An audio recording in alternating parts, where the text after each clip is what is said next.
ଆଜି ସାଙ୍ଗମାନେ ଆପଣମାନଙ୍କୁ ସ୍ୱାଗତ କରୁଛୁ ଟ୍ରିପଲ୍ ଆର୍ ଚ୍ୟାନେଲକୁ। ନମସ୍କାର। ଆଉ ଆମ ପାଖରେ ବସିଛନ୍ତି ଧଇଁ ଡକ୍ଟର ରାକେଶ, ଯାହାଙ୍କର ଦୋକାନ, ମୁଁ ହେଲା ତାଙ୍କ ମ୍ୟାନେଜର। ଆଉ ଆମର ମାଲିକ ବାବୁ ବସିଛନ୍ତି। ହାଇ ନମସ୍କାର ସାଙ୍ଗମାନେ, କେମିତି ଅଛ? ଭଲ ଅଛ? ଠାକୁରଙ୍କୁ ଡାକୁଛି ସେମିତି ଭଲ ହେଇଥିବ। ଜୟ ଜଗନ୍ନାଥ।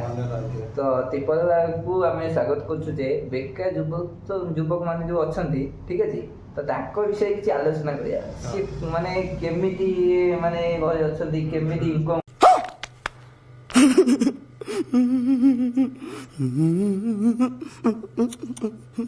କରିବେ, କେମିତି କ'ଣ, ତ ତାଙ୍କ ବିଷୟରେ କିଛି ଜଣେଇବା, ଠିକ ଅଛି। ତ ଆମର ମେନ୍ ମୋଟିଭ୍ ହେଲା, ମେନ୍ କହିବା ଲୋକ କଥା ହେଲା ଧଇଁ ଆମର ସାର୍ ଯେ ଡକ୍ଟର ରାକେଶ, ଏବେ ପଇସାର ବହୁତ ଅଭାବ ଅଛି।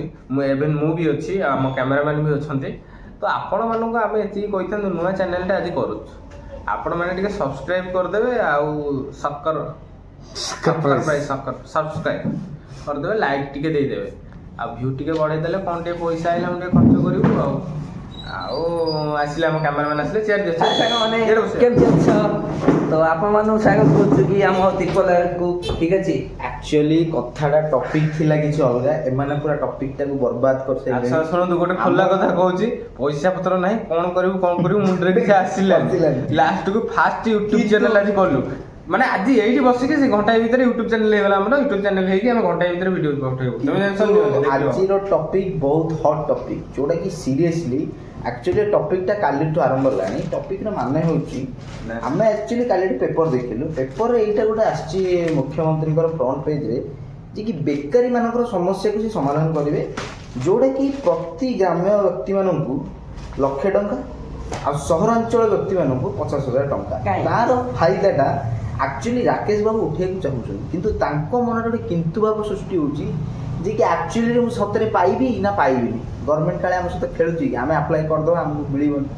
ତ ସେଇ କଥାର ଗୋଟେ କ୍ଲାରିଫିକେସନ୍ ହେବ ଯେ କି ଆକ୍ଚୁଆଲି ଗଭର୍ଣ୍ଣମେଣ୍ଟ ଏ ପଲିସିଟା ଆରମ୍ଭ କଲେ କାହିଁକି ନା ଓଡ଼ିଶାର ବେକାରୀର ସମସ୍ୟା ସେଇ ମାତ୍ରାରେ ହିଁ ଅଛି, ଯେଉଁ ଅତୀତ ମଧ୍ୟରୁ ଆମେ ଅଛୁ, ମାନେ ମୁଁ ଅଛି, ରାକେଶ ଭାଇ ଅଛନ୍ତି, ଅଜିତ ଭାଇ ଅଛନ୍ତି, ସମସ୍ତେ ଆମେ ବେକାରୀ। ଆମେ କେହି କୋଟି କୋଟି ପଇସା କମାଉନୁ।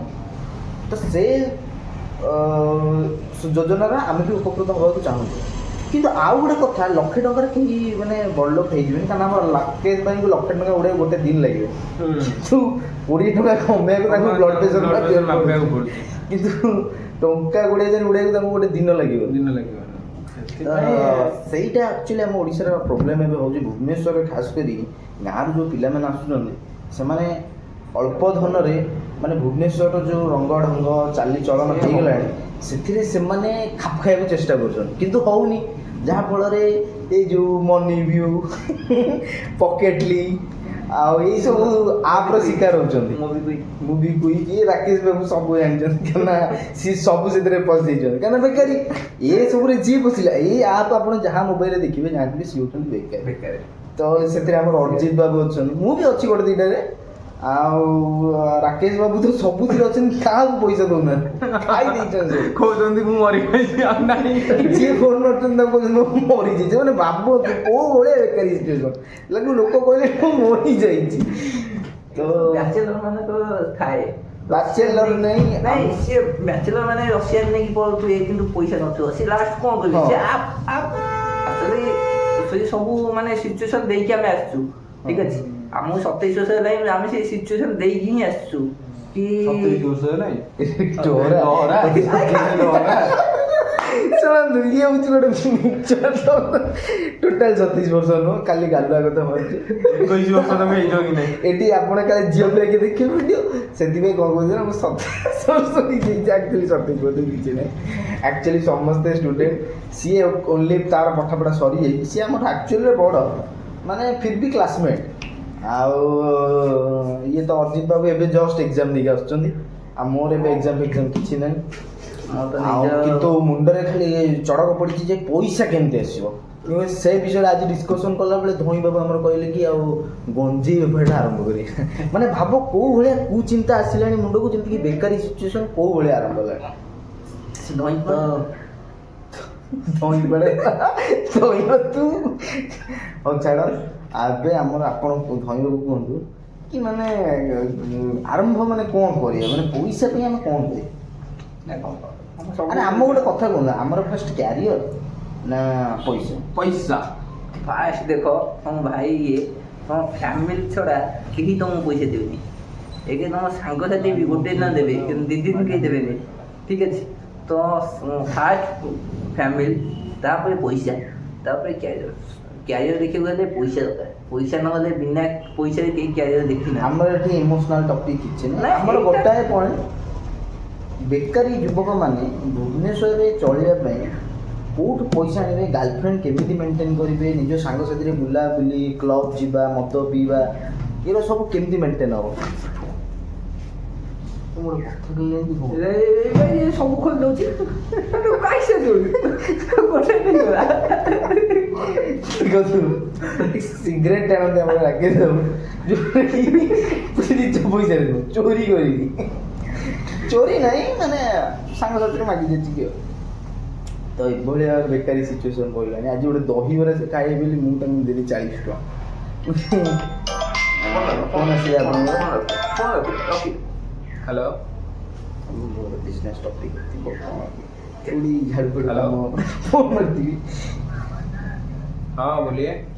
ଆମେ ହିନ୍ଦୀରେ କଥା ମାନେ ଇଏ ଚେନ୍ନାଇ इसे रोड पर दिसे सामान देखो ये भी से रोड पर दिसे ହଁ ଅଫିସ ଅଫିସ୍ ଆକ୍ଚୁଆଲି କ'ଣ ହେଇଛି ନା, ବେକାରୀର ସମସ୍ୟା ଏମିତି ବଢ଼ିଯାଇଛି। ମୁଁ ଖାଲି ରାକେଶ ଭାଇଙ୍କର ଆଜି ଉଦାହରଣଟା ଦେବି ତୁମକୁ। ମାନେ ସିଲୁ ଭାଇଙ୍କ ପାଖରେ ଏଇ ଫୋନ୍ଟା ଅଛି, ମାନେ ଯାହାର କି ମାନେ ଆଉ କିଛି ନାହିଁ, ଫୋନ୍ ନୁହଁ ଏଇଟା, ମାନେ ଏଇଟା ଯେମିତି ଲାଗୁଛି ଗୋଟେ ଅଳିଆ ଭଳିଆ ଗଦାରେ ଗୋଟେ ପଡ଼ିଥିଲା, କିନ୍ତୁ ତା ଦେହରେ ବି ସେ ପଇସା କମେଇବା ପାଇଁ ମାନେ ସେ କେଉଁଠୁ ପଇସା ବି ଆଣିଲେ ମୁଁ ଜାଣିନି, କ'ଣ ବିକାବିକି କରିଦେଇଥିବେ, କିନ୍ତୁ ସିଏ ଟଙ୍କା 10,000 ପୁରେଇଥିଲେ, ଯାହାଦ୍ୱାରା ତାଙ୍କର ଅଲରେଡ଼ି ଏବେ ଲସ୍ରେ ଚାଲିଛି 4,480 ଗୋଟେ, ଆଉ ଗୋଟେ 285, ପୁରା ଲସ୍। ଗୋଟାଏ ଦିନରେ ଫିର୍ ବି ସେ ଆଶା ଛାଡ଼ି ନାହାନ୍ତି। ସେ ଭାବୁଛନ୍ତି ଯେ ଟ୍ରେଡ଼ିଂରୁ ମିନିମମ୍ ତାଙ୍କୁ 50,000 60,000 ଦିନକୁ ବାହାରିବ। ଆଉ ସେଦିନ ବାଟରେ ଆମେ ଆସିଲା ବେଳେ ମୋତେ ହଠାତ୍ କହୁଛନ୍ତି ଆଉ ଯେଉଁ କିଆ ସୋରୁମ୍ଟା ନାହିଁ ଏଠିକି 2 ଦିନ ଭିତରେ ଆସିବା। ତ ଏଇଭଳିଆ ବେକାରୀ ସମସ୍ୟା। ଆଉ କ'ଣ କହିବେ ଆପଣ ଅଜିତ ଭାଇ? କ'ଣ କହିବି, ମୋର ତ ମୁଣ୍ଡ ଚିନ୍ତା ଖାଲି ବେକାରୀ ଇଏ, ମୁଁ ବି ମରିଲେଣି ଆଉ କ'ଣ କରିବି।